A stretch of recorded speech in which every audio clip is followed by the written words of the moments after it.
pong maunawaan ang salita ng Panginoon ng ayon po sa katotohanan ng kanyang salita. So before that po, i-share ko muna yung aking pong screen.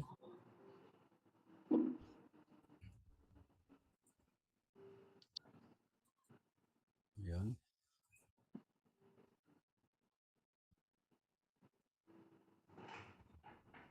Okay.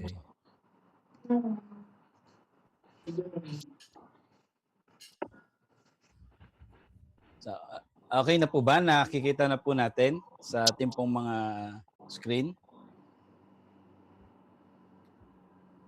Amen po, Pastor. Okay, sige po. Amen po. Salamat. Tayo po ay magpatuloy. Tayo po ay manalangin sa oras pong ito. Minsan pa, Panginoon, kami ay nagpapasalamat na may panahon kami na nailaan upang makapag-aral ng iyong salita. At lubos sa lahat, Panginoon, maunawaan namin ang katotohanan kung sino na kami sa inyo bilang mga sumampalataya at sinampalatayanan ng iyong ginawa doon sa krus. Nawa, Panginoon, ay lumalim kami sa katotohanan ito, hindi lang namin marinig, maging hakbang namin, maging buhay po namin, Panginoon, at magkaroon po ng resulta sa kung paano kami makitungo sa inyo bilang anak kami at kayo sa aming Ama, sa kapwa namin at maging sa mga sitwasyon namin, Panginoon. Kaya salamat po, Diyos, kami ay nagpupuri at nagpapasalamat sa gabi pong ito. Minsan pa, Panginoon, at sa iyo lang namin na pinagpapasalamat lahat ng bagay outside po sa knowledge about Christ ay wala pong paglago spiritual. Kaya salamat, Panginoon, kami ay nakatrack to understand yung teaching about Christ sa gabing ito. Salamat po, Lord God. We praise you and we continue to honor you. In Jesus' name, amen and amen. So again po, isang pinagpalang gabi at welcome again po sa ating Discipleship 101. Tayo po ay sa month of April, nasa lesson 3 po tayo ng ating pong series, Believer's Identity. So ngayong gabi po, ang ating pong topic is about we are who Christ says we are. Ibig sabihin, kung sino ho tayo, kung ano pong sinabi ng Panginoong Kristo, kung sino tayo, yun yung tayo. So, pag-usapan po natin about believer's identity na po, na mas mainam na lagi po natin itong marinig, nang sa gayon ay mas maging familiar po tayo at hindi lang natin naririnig lagi, kundi nagiging natural sa atin at nagiging buhay na po natin yan. So when we says about identity, kapag patungkol po sa identity, po kapag ito po ay hindi nakaugat kay Kristo at nagkaroon po ng maling pundasyon, ito po ay napupunta po sa emosyon, performance, napupunta po sa culture, at minsan maging sa mga religious activities na walang ganap pong pagkaunawa doon sa finished work ni Christ o sa natapos pong gawa ng Panginoon. So kapag ang identity po ay hinahanap natin outside kay Christ, doon sa kanyang finished work, na po doon po nagkakaroon po ng wrong foundation about identity. Kasi masasumpungan natin ang identity po natin kay Christ doon po sa natapos pong gawa ng Panginoon Kristo doon sa cross, o yung tinatawag po nating the finished work of Christ. Nawa ay maging sa atin po yun, maging maintindihan natin yung mga bagay po na yun. Kaya dahil dito po marami po may mga mananampalataya po ang nananatili doon sa kalituhan kung sino ba talaga sila sa harap ng Diyos. Madali pong ma-identified kapag ang isang tao po ay hindi niya alam ang kanyang identity in Christ.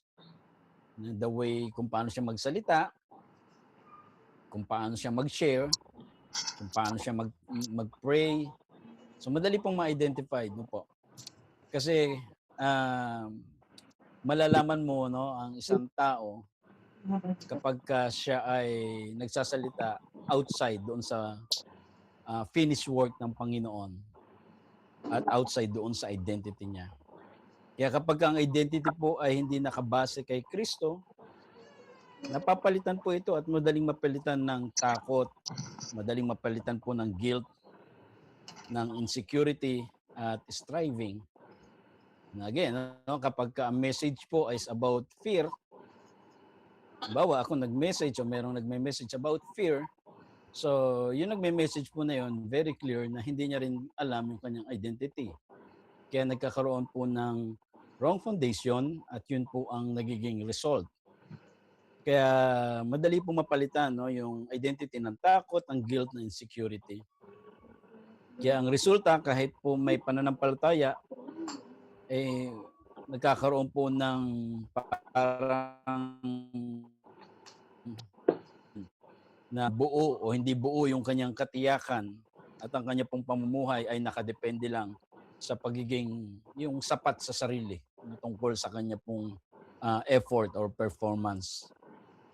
Doon po papasok yung parang kulang yung ginagawa ko sa Lord. Ayan nga, yung mga ganun po ay nagkaroon po ng ano yan, ng maling pundasyon about sa kanya pong identity. Kaya very vital po, no, crucial yung identity po natin na maunawaan natin kung sino tayo kay Kristo. Kasi darating ang time, yun din yung ituturo mo kapag clear na sa'yo yung identity mo. At kapag malinaw na sa'yo, madali mong ma-identify yung mga taong kausap mong Christian, mga taong even mga leaders na nagtuturo o sa mga nakikita nyo sa Facebook, kung yung tao bang yun ay alam niya ang kanyang identity or malayo ang kanyang foundation sa kanyang identity ay merong wrong foundation, no? So, yun, no, sa katagalan, no, kung sa katagalan po ng ating pag-aaral, magiging buhay po natin ito, maunawaan natin ito, at higit sa lahat, matututo tayo sa ating pong buhay na tayo po yung mga mananampalataya na hindi tayo yung Christian na ordinaryong Christian lang, no? Merong pong Kristo na tumahan po sa atin at kailangan maintindihan po nating lubos po 'yun. Kaya mahalagang maunawaan po ng bawat believer ang kanilang tunay pong identity o pagkakakilanlan kay Kristo. Hindi po ito optional na kaalaman. Ito ay foundational truth ng New Covenant life. Hindi ito pwedeng tatanggapin ko o hindi. Ito po ay foundational truth ng New Covenant life. Kasi kung hindi mo maiintindihan, magkakaroon ka nga ng mga wrong actions, yung mga ganun po mangyari, no? Response. Dahil kung mali ang pagkakakilanlan, mali rin po magiging direction po ng pamumuhay.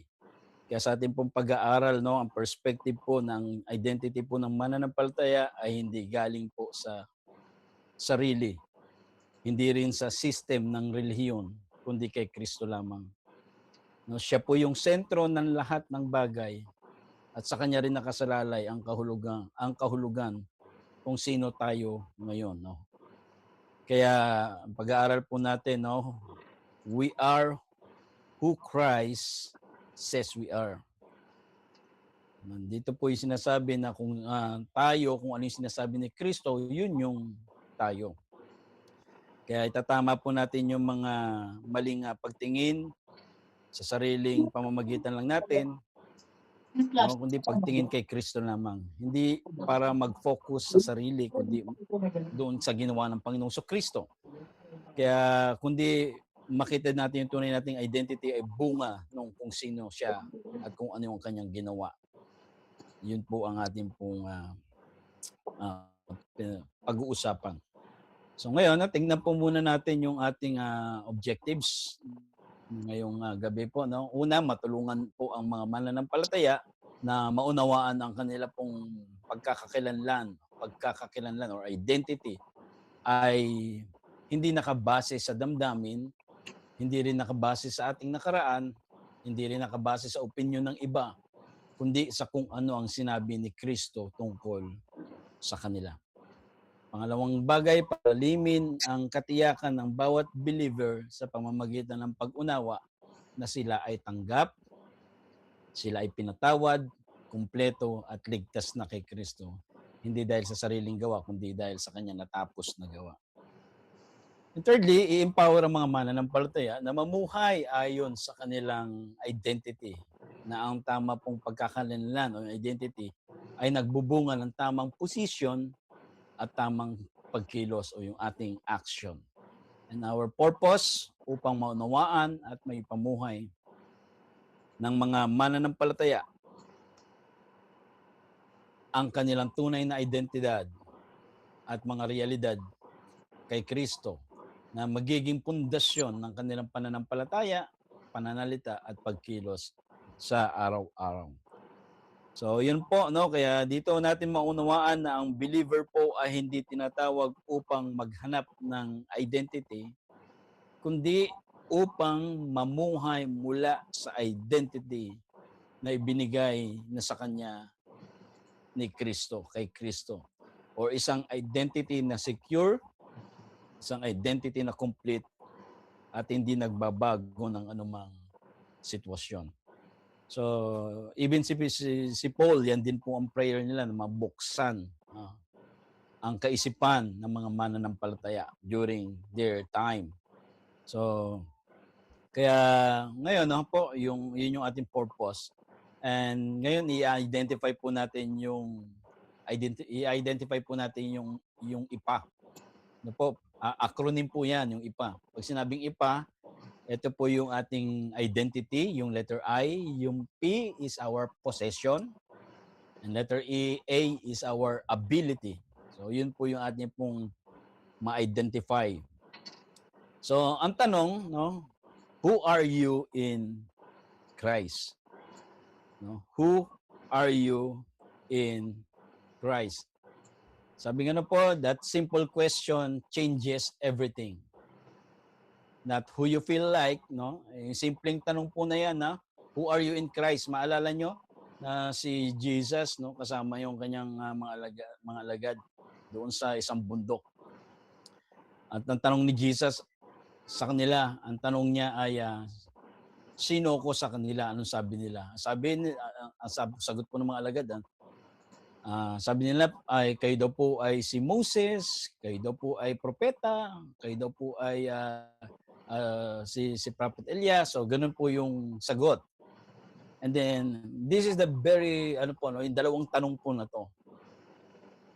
At ang sumunod pong tanong ng Panginoong Kristo sa inyo, sino ako? So yun po ay napaka-importanteng tanong. Kaya kailangan natin maintindihan kung sino si Kristo para maintindihan natin kung sino tayo kay Kristo. And that simple question changes everything. Hindi ito patungkol doon sa kung ano yung nararamdaman mo bilang mananampalataya. No, kung ano yung damdamin mo, yung emotion mo, it's not about your feelings o gusto mong maging. No, hindi rin po ito patungkol doon sa sinasabi ng iba sa'yo. Kung may mga sinasabi sila sa iyo, hindi po yun yung patungkol po doon. At hindi rin ito tungkol doon sa it's not about who you used to be. Kung ano yung gusto mong mangyari sa buhay mo. Hindi po yun ang patungkol po doon, but who God says you are right now. No, yun po yun. Ito po yung patungkol, no, yung tanong na yan, who are you in Christ? Dapat masagot po natin ito ng who God says you are right now. Kung ano yung sinabi sa iyo ni Kristo sa iyong buhay ngayon bilang mananampalataya.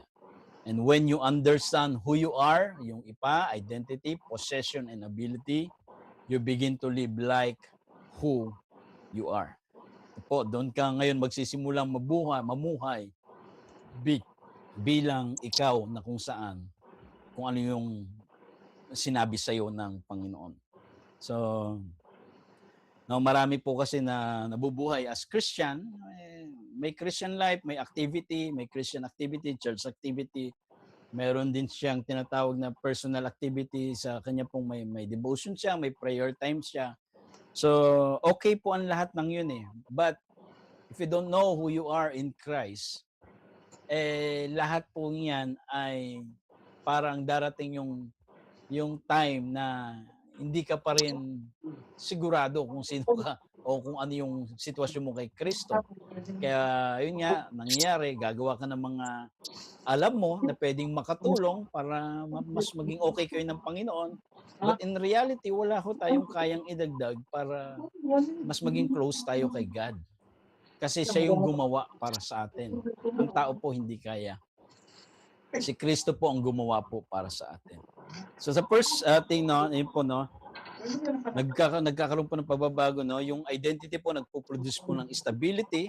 Ibig sabihin ay hindi ka na madaling matangay, no? Hindi ka na madaling madala ng mga teaching na kahit na parang nakakamangha o mga teaching na parang magbibigay sa iyo ng kalituhan.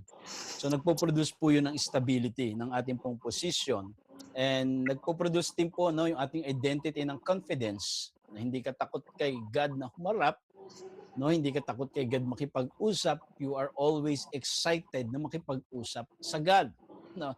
At alam mo dahil yung mga bagay na kay Kristo ay siyang isinare din sa atin ni Christ. So ganun po 'yon, that we have identity produces confidence. And identity produces fruit. Ibig sabihin, yung ating pag alam mo yung identity mo, meron po itong result, no, based doon sa identity na na-receive po natin. So, yun po, no? At simulan po natin sa una, no? You are accepted completely and forever. No, you are accepted completely and forever. So completely buo and forever, ito po ay habang buhay, no. So sabi po ng mga religion says work to be accepted. Yan po ang sinasabi po ng mga relihiyon. Ang ibig sabihin nito, acceptance ng Diyos bilang resulta ng performance. So ibig sabihin, the more na mas mahaba yung time mo sa God, the more na may chance kang i-accept ng God. Parang ganon. Pero kapag konti yung ginagawa, baka konti rin yung chance na i-accept ka ng God.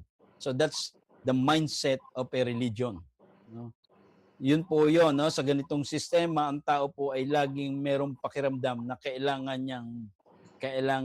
niyang mag-ayos, may gawing bagay, magpakabuti muna bago siya maging karapat-dapat tatanggapin ng Diyos. So ganun po, no? Pagka ganun po ang mindset, even tayo ngayon na naririto, na kapag ang isip natin, kailangan magpakabuti muna ako bago ako tanggapin ng Panginoon.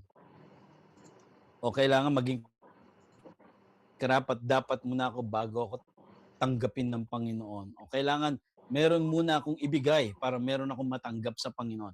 Mga kapatid, that's mindset is, ayun po ay religion. No, ibig sabihin, kailangan mong mag-work para i-accept ka.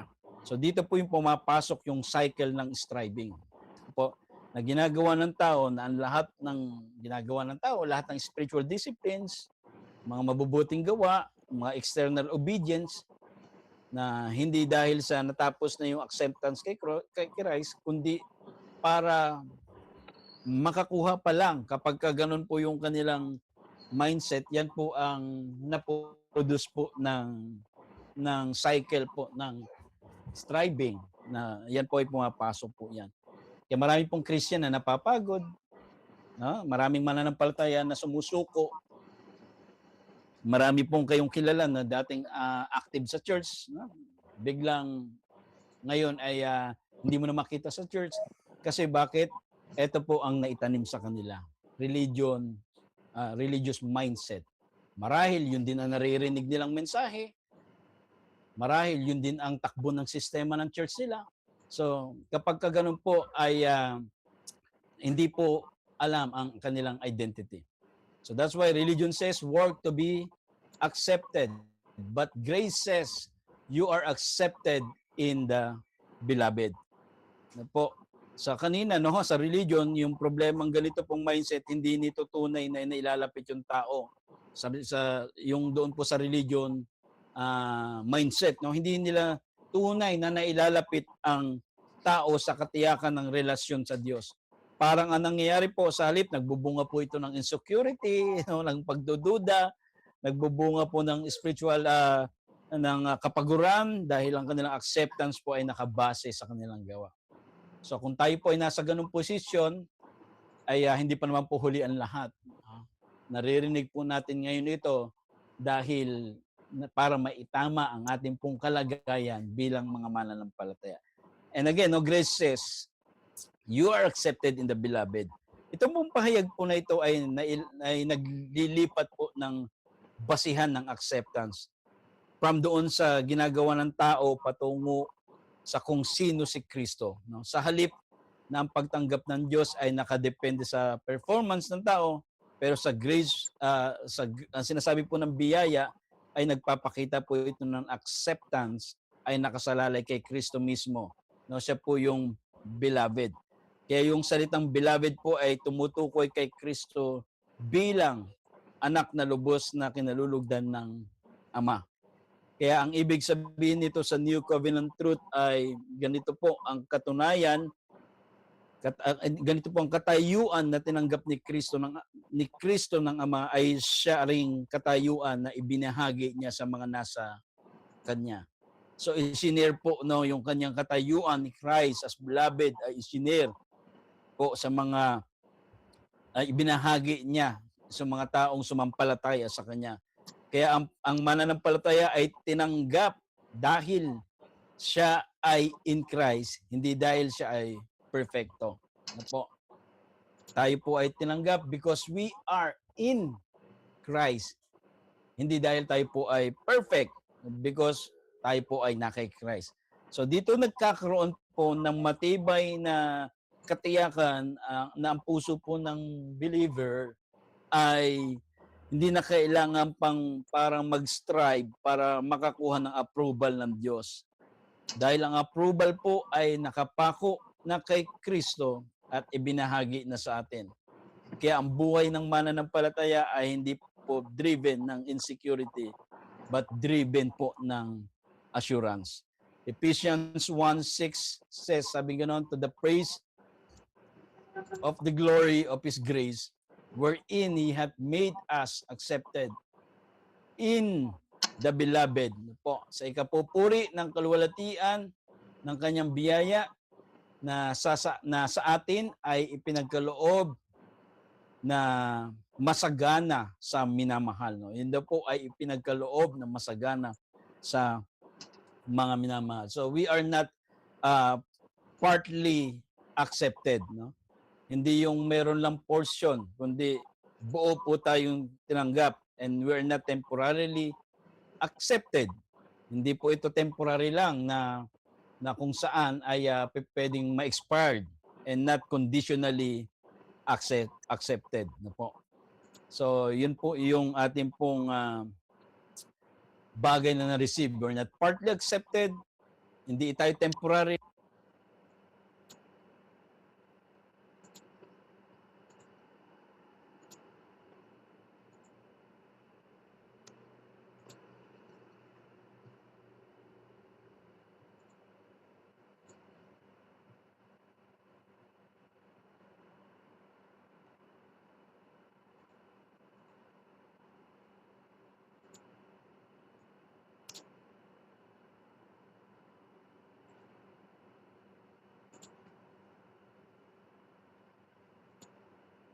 Pastor, nawala po yung boses niyo, na-mute po.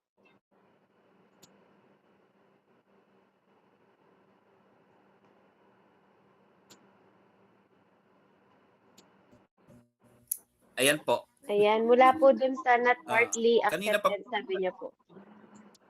Natigil po dun. We are not partly naloobat po accepted. yung aking naloobat po yung mic. Sige po, kung tuloy po tayo. No po.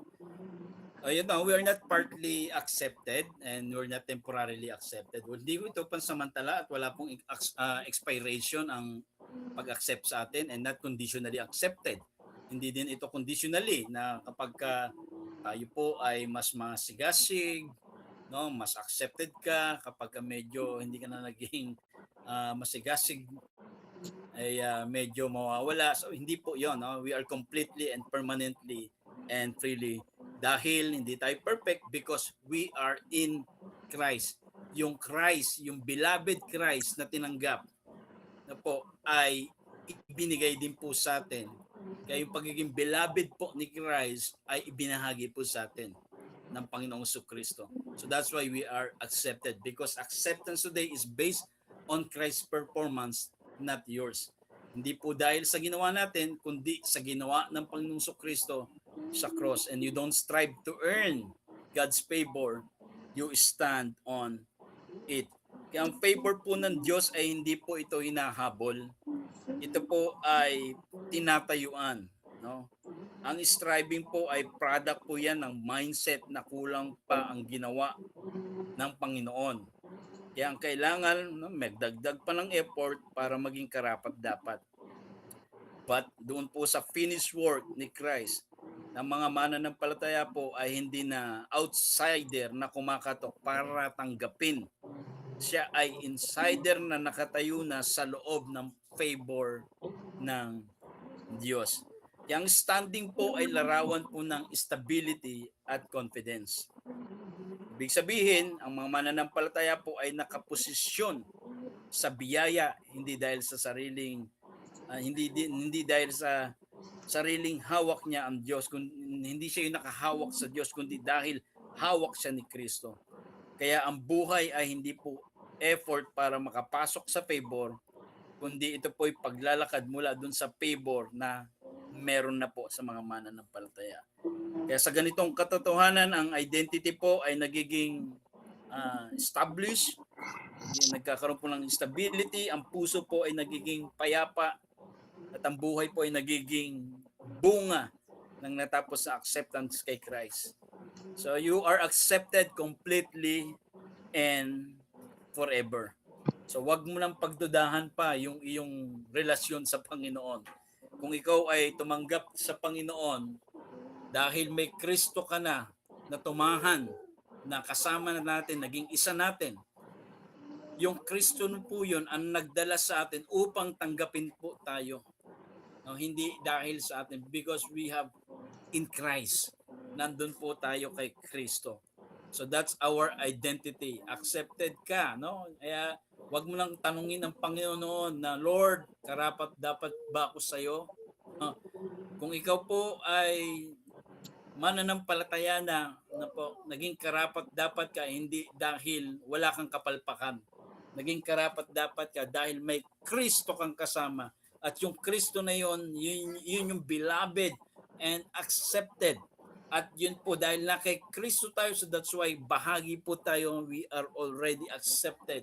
And we are completely, ito po completely and forever. So, yun po, yung unang bagay. Pangalawang bagay ay you are forgiven fully and finally. No, ikaw po ay pinatawad ng lubos at napatawad ka na. Pinatawad ka na ng Panginoon. So Paul doesn't preach progressive forgiveness. Hindi po siya nangaral. Hindi po siya nangaral po ng progressive forgiveness. He preaches, ang preaching po ni Paul is completely forgiveness. Yan. So wala po kasi yung mic ko kaya may mga interruption. Okay. So right, amen. Tuloy po tayo. Kaya kapag sinabi po ni Pablo na tayo po ay forgiven, ito ay hindi po conditional and partial reality. Hindi po progressive. Na po, ito po ay accomplished fact na nakabase po sa dugo at sakripisyo ni Jesus.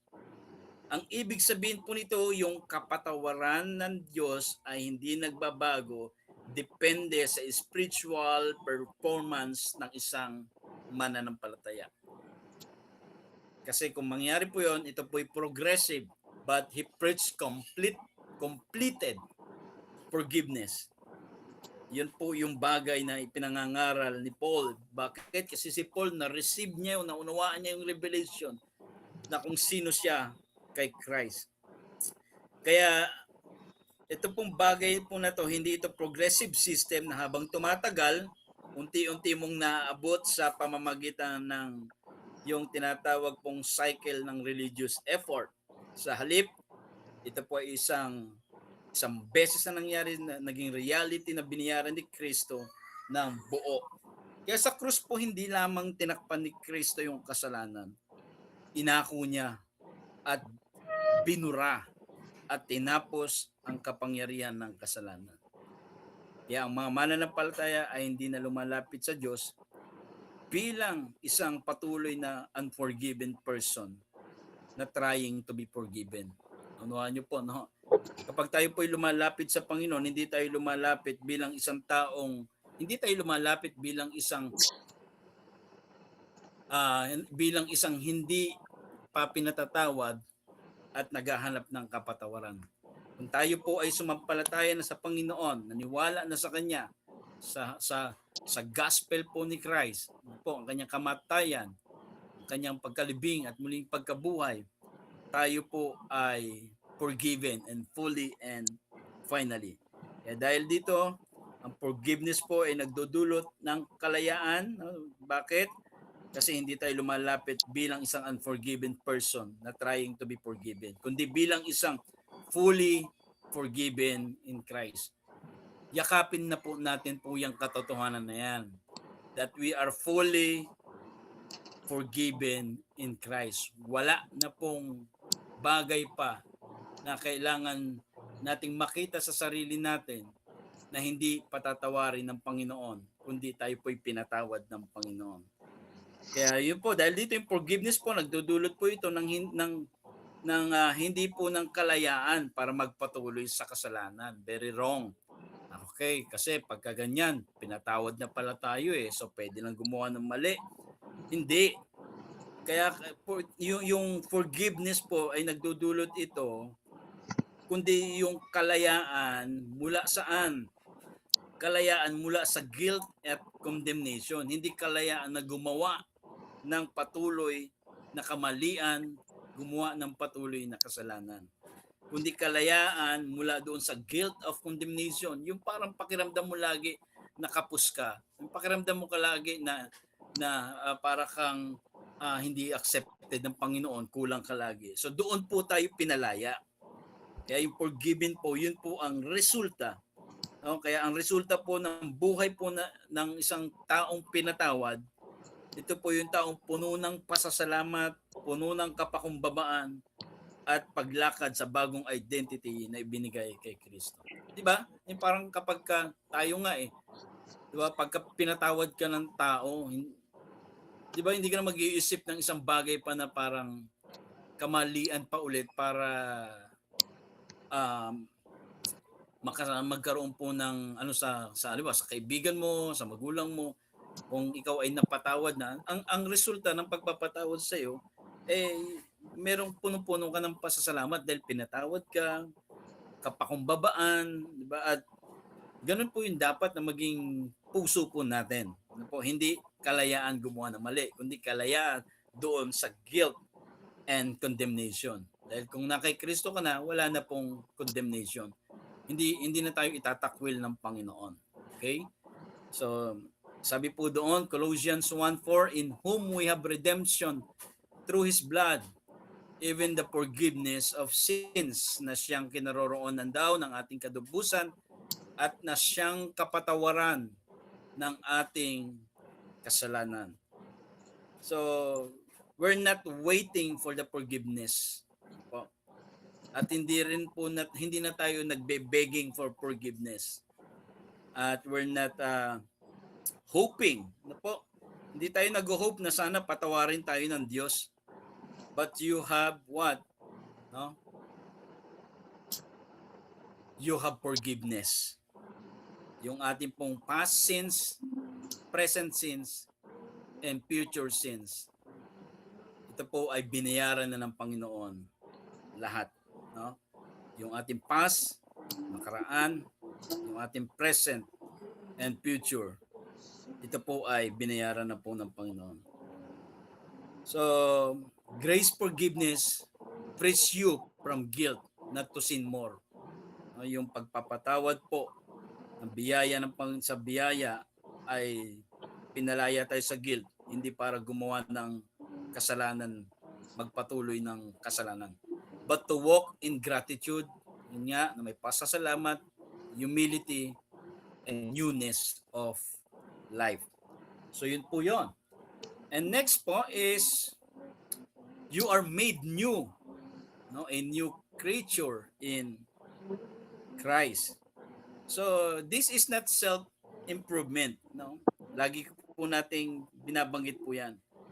Pag sinabing new creature, hindi po improvement, hindi po yun yung in-improve na ikaw. Hindi ito tungkol sa pag-aayos ng lumang sarili mo o pagdadagdag ng mga disiplina para maging better version ka. Yung gospel po ay hindi nagre-repair ng dating pagkatao. Hindi niya rin po ina-upgrade po ang luma. Ano pong nangyari? No, tayo po ay made new.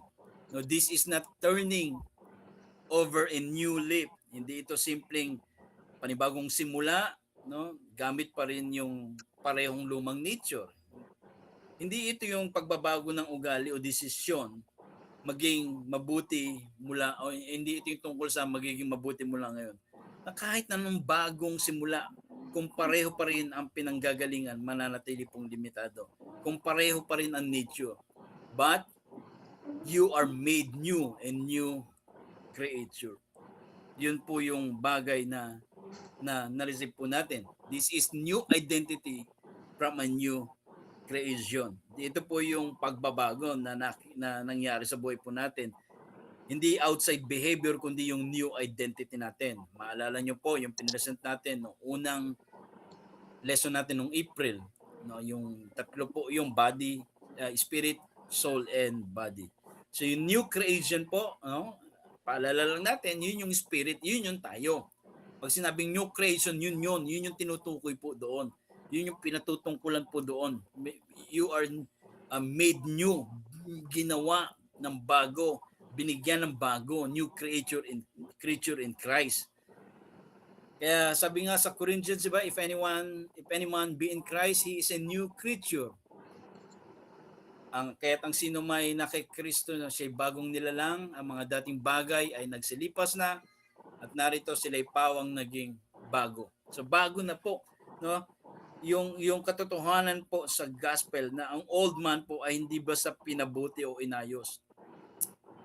Ito po ay napako kasama ni Kristo. Ibig sabihin, yung dating pagkatao na nakasandig sa kasalanan, yung lumang nature at sariling kakayahan ay tinapos na po sa krus. Kasabay nito, ang Diyos ay hindi nag-iwan ng bakante, kundi siya ay lumikha ng bagong new creature. Nagkaroon po ng bago, lumikha ng bago. No, yung old na pinatay kasama po doon sa cross, okay? Hindi po naging bakante dahil patay na eh. Nailibing. So nung nag-resurrect po si Jesus, no, yun po ay symbol din nung nangyari sa merong nag-resurrect doon sa atin. Kaya yung resurrection po ni Jesus, hindi po ito patungkol po sa resurrection ng kanyang flesh. Bakit? Kasi nga po, 'di ba, hindi nakita yung kanya pong katawan hanggang ngayon. Okay? So, yun po ay yun yung bagay na katotohanan. Dahil ang nag-resurrect kay Christ ay hindi yung flesh. It's same thing sa buhay po natin, no po. Yung resurrection, namatay yung old new kasama pong pinako sa cross at inilibing. At yung nag-resurrect po yung si Jesus, yung nag-resurrect sa atin kasamang nabuhay na muli, ay yun yung tinatawag po sa 2 Corinthians 5:17. New creature. Kaya ikaw po ay bago, made new. Hindi ka ni-repair. So yun nga, no, yung spirit, yun yung made new. Yun yung luma, yung soul. Kaya kailangan matrain yung soul doon sa new person, new creation, new creature na meron po na nasa atin. At nandoon po ang Panginoong Kristo, ang Holy Spirit, kasama po doon, and even the God the Father. So nandoon po yon. Kaya ibig sabihin po yung dating pagkatao po na nakasandig sa kasalanan ay wala na. So, okay? Your old man was crucified, your new man was created. Yung old man, crucified yon, yung new man ay ito po yung kinreate. Again, no, you don't fix the old man, you put him off, tinanggal po. Hindi inayos yung old man. No po. So, binigyan tayo, tinanggal po yung old man, nilagyan tayo ng new man. Yun yung spirit na pinakita ko po last time. Kung kayo po ay naka-attend ng ating pong unang lesson po ng ating pong April. Kaya ang responsibility ng believer ay hindi po i-repair yung lumang nature, kundi kilalanin na ito ay wala ng kapangyarihan. Ito po ay putting off, larawan ng pag-aalis ng damit, no? Kapag ka naghubad po ba kayo ng damit, tinanggal niyo yung damit niyo. Pag tinanggal niyo po ba yan, nasa isip niyo po ba na suot niyo pa? Diba? Hindi na. Dahil alam niyo tinanggal niyo na eh, wala na eh. So ganun po ang nangyari, hinubad natin yung old, no po, yung old man, at binihisan tayo ng new man. So kaya kailangan yung isip po natin ay nakatuon doon, kaya nga magkaroon tayo ng mind of Christ, kasi nandoon po yun sa new man, no? Sa new person. Kaya ganun po yun. Kaya dahil meron tayong new man, doon naka-focus, doon naka-align yung ating isip, no, sa new man po na yun. Hindi doon sa old man. Hindi yung old man po ang inaayos po natin, kundi yung ang binabago araw-araw, hindi po yung new person. Ang binabago araw-araw po is yung soul po natin, kasi kailangan may align po siya doon sa identity natin kay Christ. Kaya nga ang decision making po ay nandito sa mind. No, tatanggapin niya ba o hindi? Yeah, mabubuhay ba siya sa new identity niya o hindi? Accepted ba siya ni Christ o hindi? So yun po yung nangyayari po doon. Grace doesn't polish the flesh. Grace gives you a new life. No, hindi po ito hindi niya inaayos yung lumang nature natin para magmukhang spiritual. No po, hindi. Ang ginawa po ng biyaya ay binigyan kanya ng bagong buhay kay Kristo.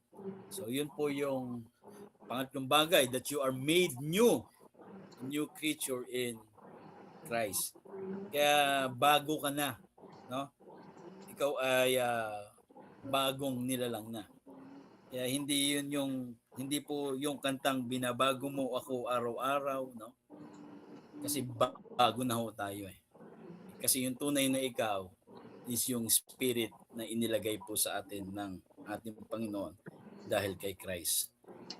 Amen. Nawa, nasusundan po ninyo, no? And number 4, you are complete, nothing lacking, nothing missing. Ano po, you are complete, nothing lacking, nothing missing. Walang kulang, kumpleto ka, at walang nawawala, no, sa atin.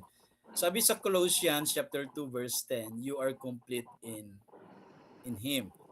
No, at sa kanya kayo ay napuspos na siyang pangulo ng lahat ng pamunuan at kapangyarihan. Pag sinabi pong napuspos ay kumpleto, no po.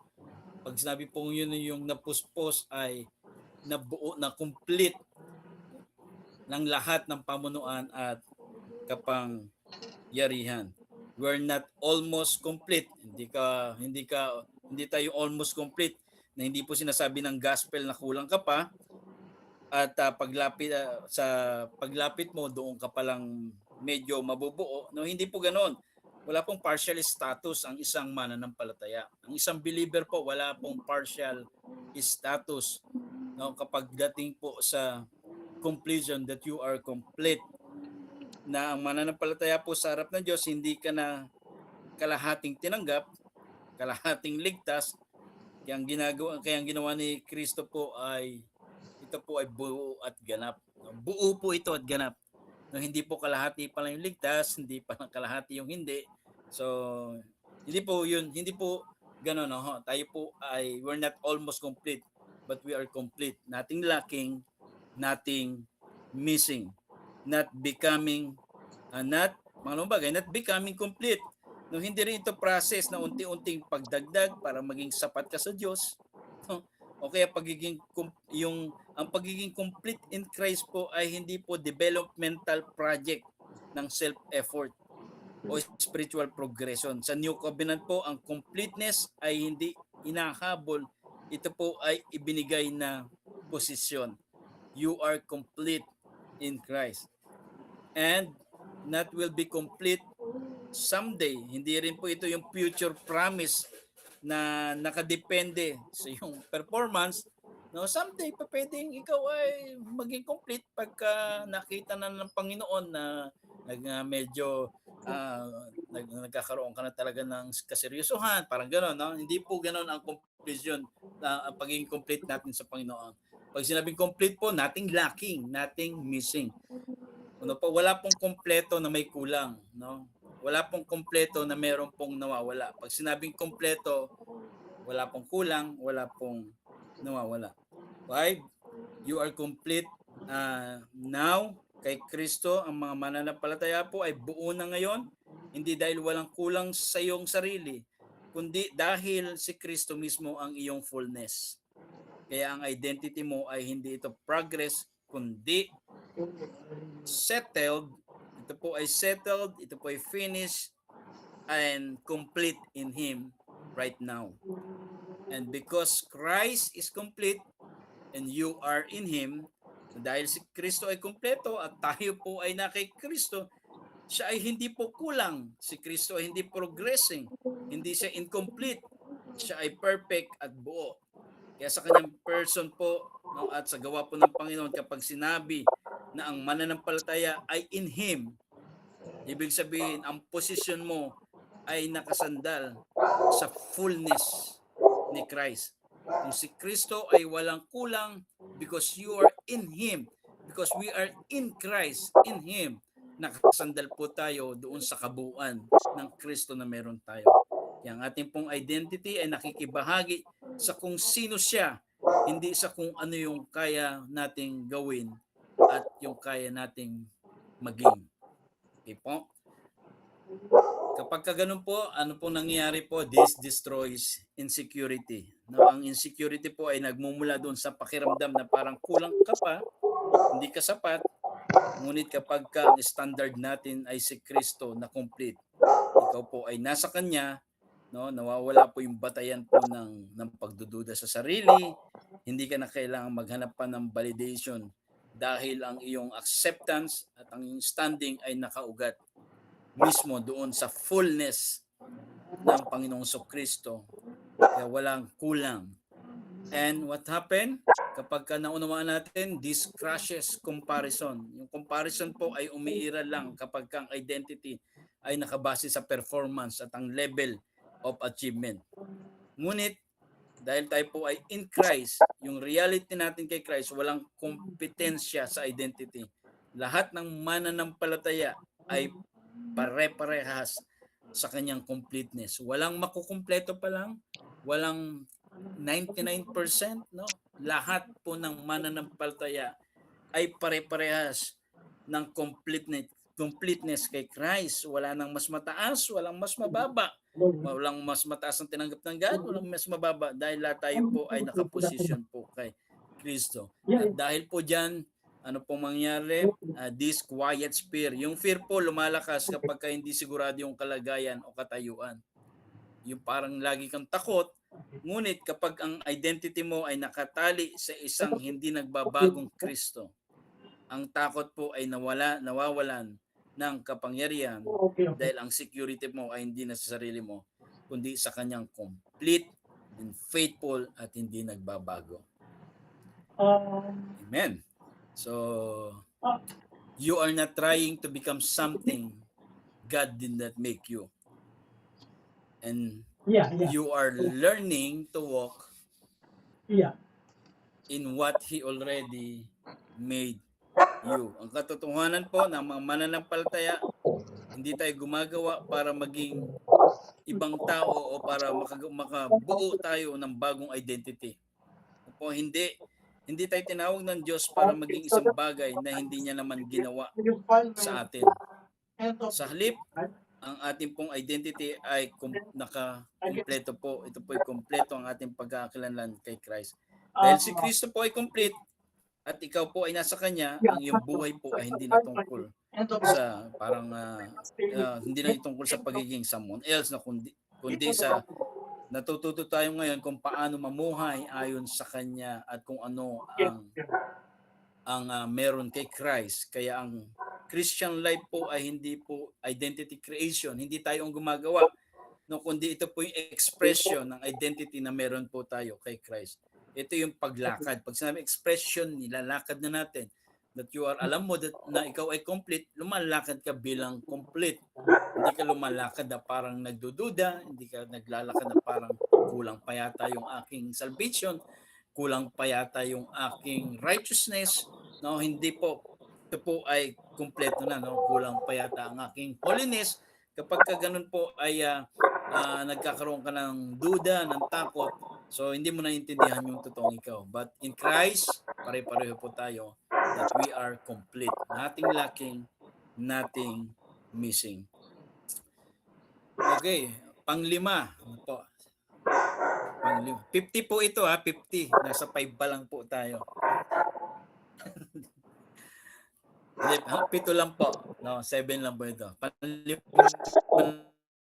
na po tayo. That you are sealed, safe until the day of redemption. Di ba? Napakaganda po niyan that you are sealed, you are safe until the day of redemption. No, ang Holy Spirit po, hindi po ito about sa feeling, yung presence po ng Panginoon, no? Ang Holy Spirit po ay hindi nakadepende sa ating emotion, hindi rin nakadepende sa ating mood o subjective doon sa experience po ng tao. Ang feelings po kasi ay pabago-bago. Minsan mataas, minsan naman ay wala. Pero ang Espiritu, the Holy Spirit, hindi po siya umaasa doon sa ating damdamin bilang basehan ng kanyang presensya. Siya po ay person at divine reality.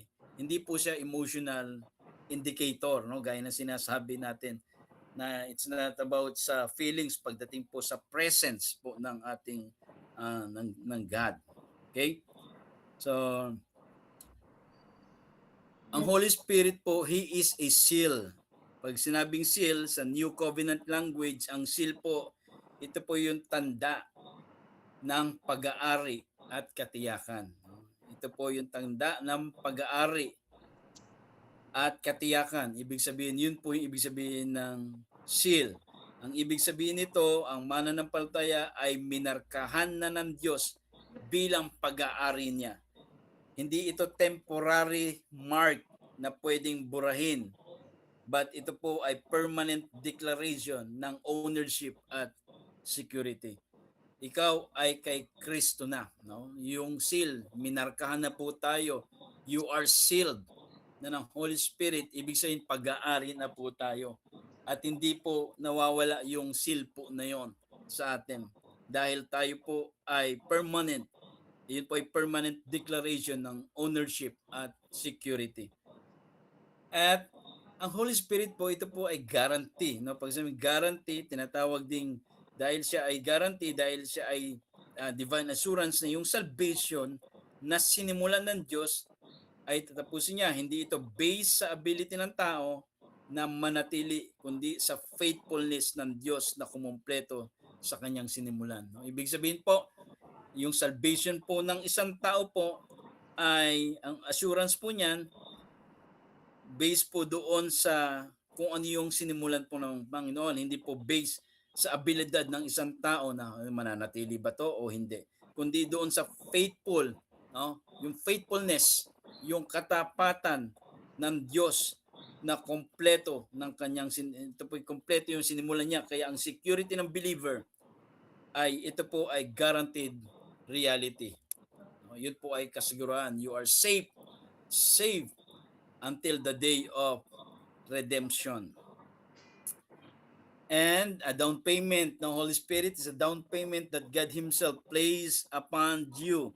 Ito po ay larawan ng Diyos na nagbigay ng unang bahagi bilang patunay na ang kanyang kabuuan ay siguradong darating. Ibig sabihin, ang presensya po ng Holy Spirit sa buhay ng mananampalataya ay paunang patikim ng buong inheritance na darating kay Kristo. At ang mahalaga po, hindi ikaw ang naglagay nito sa sarili mo. God Himself po plays it upon you. Kaya ang salvation mo ay grounded. Ito po yung ang foundation po niya, nakapundasyon po sa kanyang gawa, hindi sa iyong performance. Why? Kasi God Himself plays upon you. Ang Diyos ang naglagay sa atin. Kaya Ephesians 4:30, sabi nyo na, you're sealed unto the day of redemption. Huwag ninyong pighatiin ang Espiritu Santo ng Diyos na sa Kanya kayo'y tinatakan hanggang sa kaarawan po ng pagtutubos. Amen? Kaya wala ho tayong dapat ikatakot. Okay? Tayo po ay magpatuloy at maging excited dahil tayo po ay sealed na and we are secured sa ating pong Panginoon. Not maybe, no? Not hopefully, not if you hold on, hindi tungkol sa kung maninatili ka nakakapit, again, no? Sa ating pong relasyon sa ating Diyos, hindi tayo nakakapit sa Diyos. Bakit? Kasi madali po tayong bumitaw, but sa covenant pong ito, siya po ang nakakapit po sa atin. And God holds you, no? And what God seals stays sealed. Wala na ho pwedeng magtanggal ng selyo po na yon. Kung ano ang sinelyuhan ng Diyos ay mananatili pong nakaselyo. And this is the foundation of assurance, not arrogance, assurance. Sabihin, ang tinutukoy po dito ay tamang uri po ng katiyakan ng mananampalataya. Ang assurance po ay hindi po self-confidence or spiritual pride, kundi matatag ito na yung kapayapaan na nakabatay sa natapos na gawa ni Kristo. Ibig sabihin, hindi ito yung patungkol sa I am strong enough, kundi ito po ay patungkol sa Christ is faithful enough. No, hindi yung tungkol sa iyo, kundi tungkol sa Kristo na siya naging tapat at sapat na. Kaya hindi ito nagbubunga ng kayabangan, kundi kapayapaan at pasasalamat.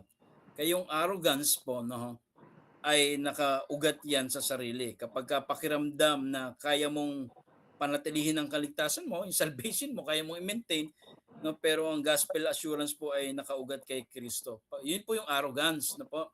Yung feeling mo, kaya i-maintain mo sa pamamagitan ng paraan mo yung salvation mo. Wala ho, hindi natin kaya. Pero kapag ganun po ang isip ng tao, yun po yung pagiging arrogante. Pero sa gospel po, ang assurance po ay nakaugat kay Kristo. Si Kristo po ang gumawa, si Kristo ang nagbayad, si Kristo rin po ang tumubos po sa atin. Kaya ang kanyang kakayahan, katapatan at tatapos na gawa ni Kristo ay habang mas malalim po yung ating pagkaunawa, tayo po ay mas lalo tayong bumababa yung ating loob, mas lalo tayong nagiging mapagmahal sa Panginoon, nagiging mapagpakumbaba kay Kristo. Kaya tayo po ay manatili doon po sa bagay na tinapos na gawa po ng Panginoon. Hindi para makakamit, kundi para lakaran po natin yung ating pong natanggap. Because salvation is not your hanging on to Christ. It's Christ holding on to you. Yun yung maling larawan kasi ng kaligtasan eh. Parang tao po yung nakakapit kay Kristo. No po, para hindi mahulog, no? Sige lang, kumapit ka lang sa Panginoon, huwag kang bibitaw. No, yun po ay maling larawan po ng kaligtasan. Dahil bakit? Lahat tayo may limitasyon. No? Pero salamat dahil sa covenant po na yon, yung Diyos po, si Christ po, no? Si Christ sa new covenant po, ang security ng believer ay hindi nakasalalay sa lakas ng kapit natin, kundi sa katapatan at paghawak ni Kristo. Ibig sabihin, ang salvation po, it's not about human effort, kundi ito po ay divine commitment. Si Kristo po ang nagsimula, siya rin ang nagpatuloy, siya rin ang magtatapos. Kaya ang assurance ng believer ay hindi nakasalalay po sa pagiging consistency ng tao, kundi sa unchanging faithfulness po ng ating pong Diyos. Kaya sa ganitong katotohanan, yung puso po ay nagiging payapa. Okay. So, bilisan lang po natin. Ano pa tayong isa pa, no? You are God's workmanship, created for purpose. Ang ibig sabihin, ang iyong identity hindi lamang tungkol kung sino ka sa harap ng Diyos, no? Nalaman mo kung sino ka ngayon sa harap ng Diyos, kundi ano ang ginawa ng Diyos sa iyo kay Kristo para sa kanyang layunin, no? Doon natin lang ngayon nakikita. Hindi ito yung tungkol sa nalaman mo na yung identity mo ngayon kay Christ. So ngayon, merong purpose po 'yon, no? Yung identity po doesn't produce laziness. Hindi ito yung tamang pagkaunawa po ng identity kay Kristo ay yung nagre-resulta ng pagiging parang tamad, yung wala ka nang gagawin. No, ganito pala yung na-receive ko, ito na pala ako kay Christ eh. So, ito na lang gagawin ko, wala na akong gagawin. Yun po ay maling pagkaunawa. No, bakit? No, kung naunawaan po natin yung identity po natin, merong purpose po 'yon. No, nagbubunga po ito ng malinaw na purpose at direction kapag alam mo ang isang tao po ay secure na kay Christ. Hindi siya kailangan magtrabaho para patunayan yung sarili niya. Kaya mas malaya siyang mamuhay para sa layunin ng Diyos. Ang maling identity teaching ay nagdadala po ng pwedeng striving, no, yung sobrang effort para patunayan ang sarili.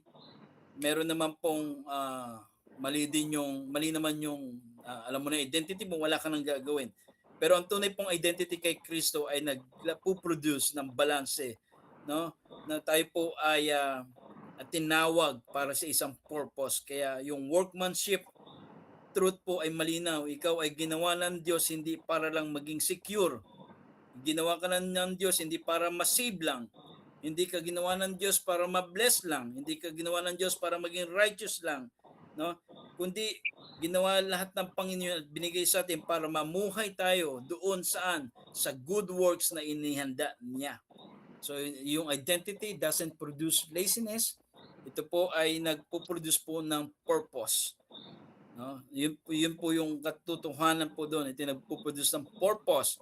Sabi po gano'n sa Ephesians 2 verse 10, for we are His workmanship, no, created in Christ Jesus unto good works.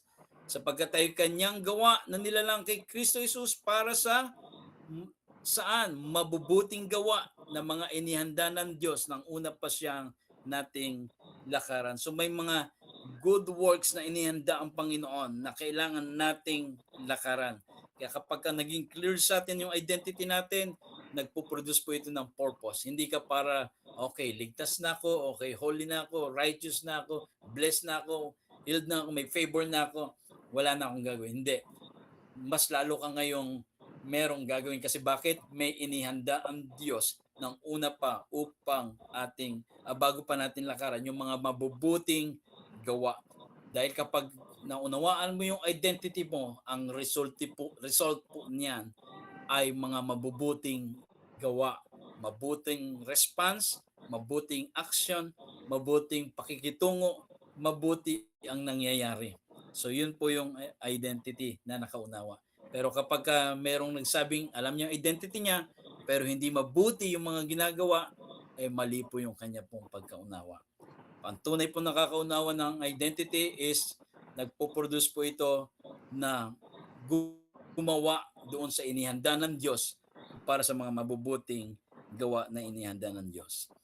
You are saved by you are not saved by works, but you are saved unto good works. Bagamat tayo po ay hindi, ang kaligtasan natin ay hindi niya pinagmulan yung ng kaligtasan natin ay yung sa gawa, but ang kaligtasan po ay may layunin. Ang mananampalataya po ay niligtas upang mamuhay sa mabuting gawa na inihanda ng Diyos.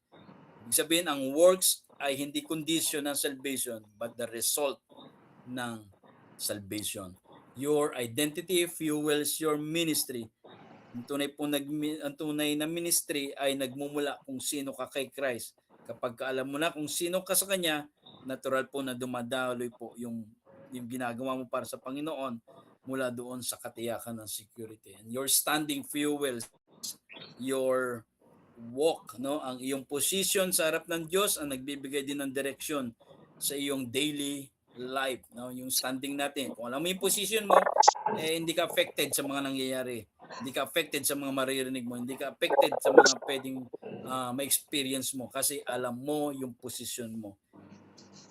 And your position fuels your purpose. Ang purpose ng buhay ng mananampalataya ay hindi hiwalay sa kanyang spiritual position. Dahil ikaw ay nakay Kristo, malinaw na meron kang layunin na nakaugat sa kanyang plano. Kaya ang identity mo ang magbibigay ng laman ng iyong ginagawa at pwedeng gawin. Dahil yun po ang nagbibigay sa atin, nagpo-fuel sa atin ang purpose po natin. Again, you don't serve to earn, you serve because you already have. Hindi tayo nagsiserve sa Lord para makatanggap, but nagsiserve tayo dahil meron na tayong natanggap. And last, you are seated already raised with Christ. No, Paul doesn't place you on probation. He placed you in heavenly places. Hindi tayo nilagay ng Diyos sa spiritual na probationary period kung saan kailangan mo munang patunayan ang sarili mo bago ka maging accepted or secure. Yun yung sinasabi lagi natin. Wala pong trial phase, no, sa Panginoon. Walang trial phase, walang probation. Yung parang titignan natin kung papasa, titignan natin kung okay. Sa Panginoon po, sa Diyos po, walang gano'n, no? Walang trial phase. Sa New Covenant identity, sa halip ay inilagay tayo sa heavenly places, isang posisyon ng acceptance, posisyon ng authority.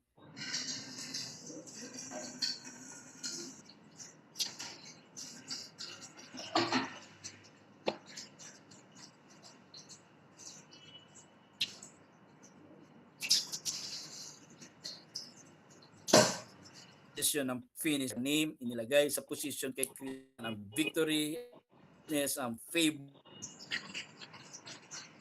hindi pinaninirahan. Kaya ang rinang katotohanan, tayo bilang mga mananampalataya ay may kapahingahan, hindi tayo para ma-promote spiritual status. Tayo po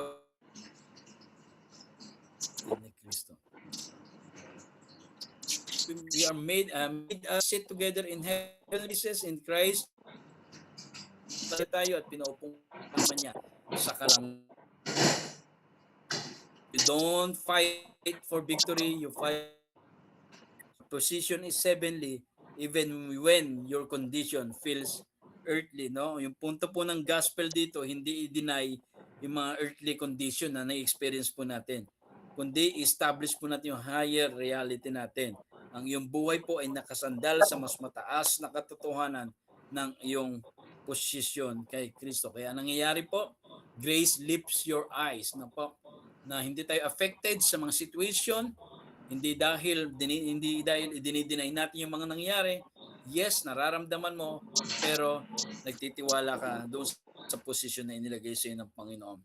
Grace lifts your thinking. Hindi ka nag-aalala, hindi ka nagtatakot, wala yung mind mo ay secured, and grace lifts your work, no?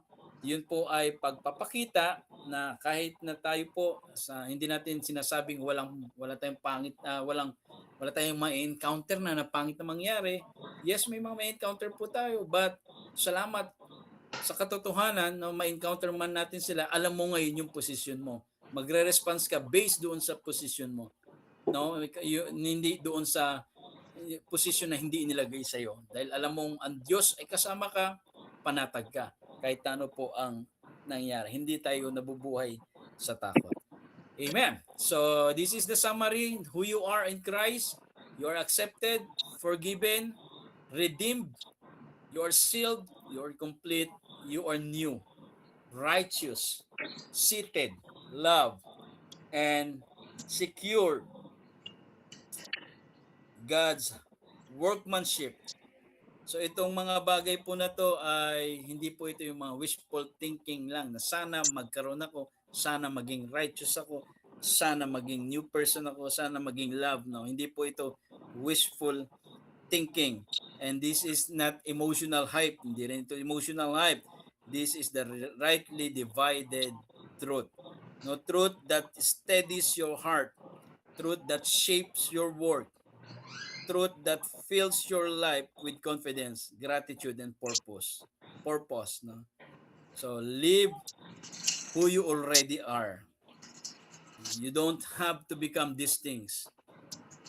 You are these things in Christ. No, hindi po tayo yung mga bagay na magkakaroon pa lang tayo ng mga bagay na to. Ito mga bagay na pinag-uusapan po natin ay nasa atin na in Christ. So, you need to walk in identity God has given you, rest in it, i-rejoice po natin and stand on it because your identity is not based on your performance, not based on feelings, and not based in circumstances. Your identity is based on Christ, and Christ does not change. So that is who you are. That is grace, and that is believers' identity in Christ. Tayo po yung manalangin. Panginoon, marami pong salamat sa gabing ito. Kami ay lalakad ayon kung sino kami sa inyong harapan, Panginoon. At hayaan nyo na patuloy po namin mas maunawaan, mas maintindihan, at unti-unti alisin kung may mga bagay kami, Panginoon, na ginagawa na patungo pa lang doon sa mga na-receive na pala namin, Panginoon. Kaya salamat po, O Diyos, at kami ay nagpupuri sa gabing ito at nagpapasalamat sa mga salita pong ito na nagbibigay ng kapayapaan at kasiguruhan sa aming pong buhay bilang mga naging isa at nakiisa kay Kristo. Salamat po sa pangalan ni Jesus. Amen at amen. Praise God at isang pinagpalang gabi po sa ating pong lahat.